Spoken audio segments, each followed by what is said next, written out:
0-0 contra o Corinthians, primeiro jogo da ida da Sul-Americana nessas quartas de final.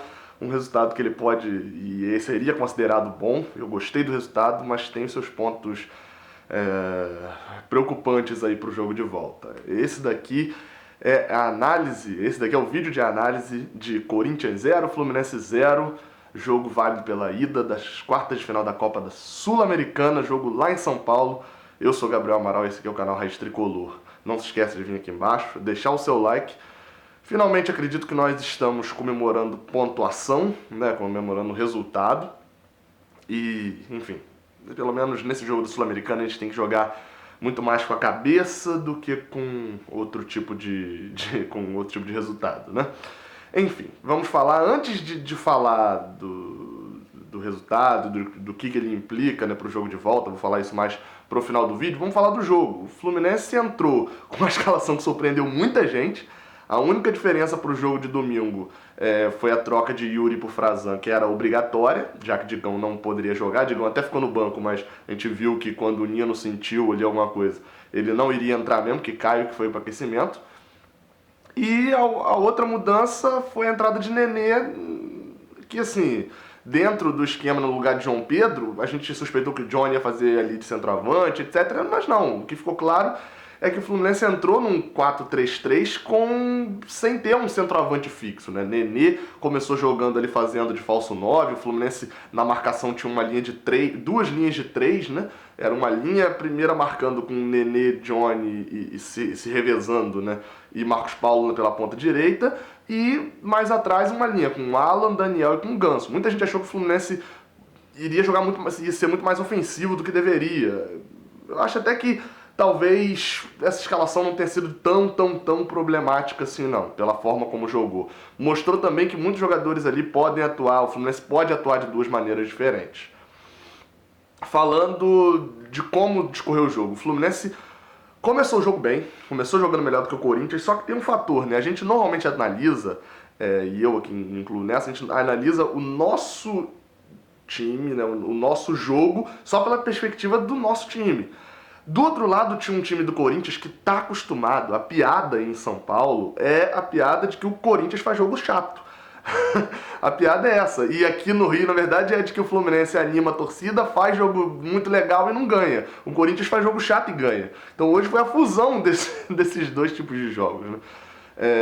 No caso da partida de hoje, o Fluminense até os 15 minutos começou melhor, teve ali chance com o Johnny Gonzalez, uma saída depois com o Nenê, e a partir dos 20 minutos, quando o Corinthians começou a controlar o jogo e jogar um pouco melhor, as linhas do Fluminense recuaram. O contra-ataque do Fluminense morreu a partir dos 25 minutos do primeiro tempo, porque o Corinthians controla muito bem e o Fluminense tava, assim, eu vi um tweet, agora eu não vou lembrar de quem, mas de algum jornalista, um tweet falando de que o Fluminense foi jogar lá como todo time brasileiro joga competição mata-mata internacional fora de casa. No caso hoje contra o Corinthians era um adversário nacional, mas se a gente pegar todo time brasileiro que vai jogar mata-mata no Equador, na Bolívia, na Argentina, etc., normalmente vai com medo. A gente não está tão acostumado com isso porque o Fluminense, nas duas primeiras fases, né, jogou fora de casa só o jogo de volta, então já era o jogo final. E a ida contra o Peñarol a gente não jogou assim, né? A gente foi um pouco mais cauteloso, mas foi muito mais ofensivo do que o time do Peñarol. Contra o Corinthians eu acho que o Fluminense sentiu um pouco isso. O fato também da bola não ter entrado no início do jogo, né, que era o que vinha acontecendo em todos os jogos da Copa Sul-Americana, o Fluminense também foi segurando mais e foi entendendo de que hoje, por tudo que a gente passou nos últimos 7 dias, derrota pro CSA, demissão de Fernando Diniz, a contratação de um treinador que só vai assumir na próxima segunda-feira, ou seja, ficou ali meio que aquela, não vou dizer que foi uma bagunça, mas ficou ali uma situação meio complicada, meio sem organização para saber sobre o jogo de hoje, como se o jogo de hoje fosse qualquer jogo, e não era. Então, dentro disso tudo, o Fluminense considerava um 0-0 um bom resultado. Praticamente não houve muitos sustos no primeiro tempo, diria até que no primeiro tempo as melhores chances foram do Fluminense. A zaga com Frazan durante o jogo inteiro não comprometeu, até gostei da atuação de Frazan. E a melhor arma do Corinthians era a esquerda com Cleison, que estava muito bem marcado por Igor Julião, e a direita com a dupla Pedrinho-Fagner, que Caio Henrique também praticamente anulou. Óbvio que quando a gente fala praticamente anulou, não quer dizer que fez jogada nenhuma, quer dizer que não deixou jogar. Porém, quando volta para o segundo tempo, eu até tuitei isso também, falando que eu pedi a saída de Marcos Paulo, que de novo estava abaixo, porque o Fluminense explorava contra-ataques. Os contra-ataques sumiram no final do primeiro tempo. Johnny Gonzalez ainda se dava bem porque ele consegue... Ele é muito voluntarioso. O que ele é voluntarioso é um absurdo mesmo. Marca demais, corre demais o campo todo. Nenê também no primeiro tempo, sem dúvidas, o destaque do Fluminense no primeiro tempo, pelo tanto que correu, que carregava a bola. Só que a gente tende a achar que essa atuação, tanto do primeiro tempo, que é muito parecida com a do segundo, foi ruim porque a gente está acostumado a ver o Fluminense jogar de outro jeito. Eu acho que o Fluminense ficou no limite entre a inteligência e o medo, né? E o limite desse inteligência e medo foi aquela cabeçada de Gustavo no final. No Corinthians, no segundo tempo, o Fluminense volta com o Wellington Nem.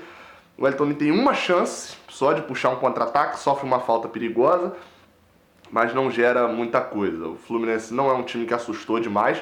Quando tinha a bola no segundo tempo, fazia boas triangulações, mas sentia muita falta de um finalizador. Isso ficou claro com um sumiço total de Johnny Gonzalez no segundo tempo. E virou assim, meio que uma disputa para controlar a bola. E o Fluminense sabe controlar a bola. A gente tinha muito a dúvida o que ia acontecer com 8 meses de trabalho de Fernando Diniz dentro desse elenco. Não é simplesmente 8 meses de um treinador, é simplesmente 8 meses de um treinador que pensa de futebol de uma maneira bem específica. E a gente viu que o Fluminense hoje, muita gente vai falar, né? Hoje estava liberado o chutão. Realmente, deu mais do que o normal, mas já que você assinou o DAZN para ver esse jogo, vai lá e reassiste o jogo, o VT lá, tem lá na plataforma, reassiste Peñarol e Fluminense, o 2-1 lá no Uruguai.